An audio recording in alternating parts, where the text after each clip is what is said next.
বাংলার মানুষ তাদের অধিকার ফিরে পাবে, বাংলাদেশে বৈষম্যহীন এক সমাজ গড়ে উঠবে, বাংলাদেশের মানুষ আধিপত্যবাদী ব্রিটিশ বেনিয়া এবং পশ্চিম পাকিস্তানি খান পাঠানদের 200 বছরের বৈষম্য, জুলুম এবং লাঞ্ছনার বিরুদ্ধে মুক্তিযুদ্ধের মধ্য দিয়ে দেশকে স্বাধীন করার পর তারা আশা করেছিল এ দেশীয় শাসকরা মানুষকে তাদের সম্মান, মর্যাদার অধিকার, দেশের কায়েমি স্বার্থবাদী রাজনৈতিক গোষ্ঠীগুলো শাসনের নামে শোষণ করেছে মানুষের উপর।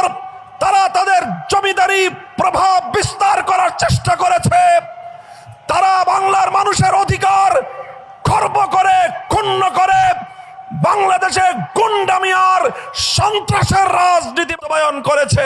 প্রতিটি শিক্ষাঙ্গন থেকে ছাত্র জনতা, স্কুল থেকে আমার ছেলেরা বেরিয়ে আসলো, কলেজ থেকে আমার সন্তানরা বেরিয়ে আসলো, বিশ্ববিদ্যালয়গুলো থেকে আমাদের ছেলেমেয়েরা বের হয়ে আসলো।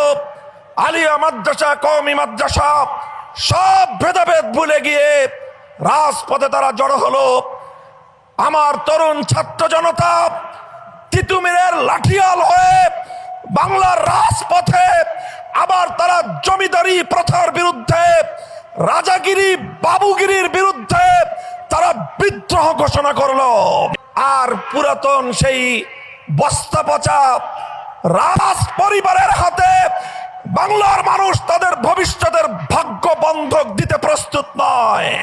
বাংলার 18 কোটি মানুষের কাছে তাদের অধিকার বুঝিয়ে দেওয়ার জন্য ইতিহাসের ঘৃণ্যতম বর্বর এক পন্থা অবলম্বন শুরু করলো। যদি কেউ আমার কোন বোনের দিকে চোখ তুলিয়ে, চোখ বড় করে তাদের দিকে ভিন্ন দৃষ্টিতে তাকাবার দুঃসাহস দেখায়, কেউ যদি আমার কোন মেয়ের ইজ্জতের হিজাব নিয়ে টানাটানি করার চেষ্টা করে, আমি বলে যাই সে হাত ভেঙে গুড়িয়ে দেবেন, সে চোখ উপড়ে ফেলবেন।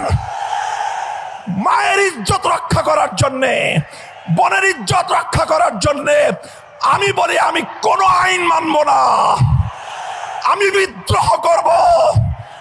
গোটা বাংলাদেশে আগুন জ্বলবে, আগুন। খবরদার, হুঁশিয়ার করে দেই, যদি নারী সমাজের গায়ে হাত তোলা হয়, তাদেরকে যদি অসম্মান করা হয়, যে আগুন জ্বলবে সে আগুন নিভানোর ক্ষমতা কারো হবে না।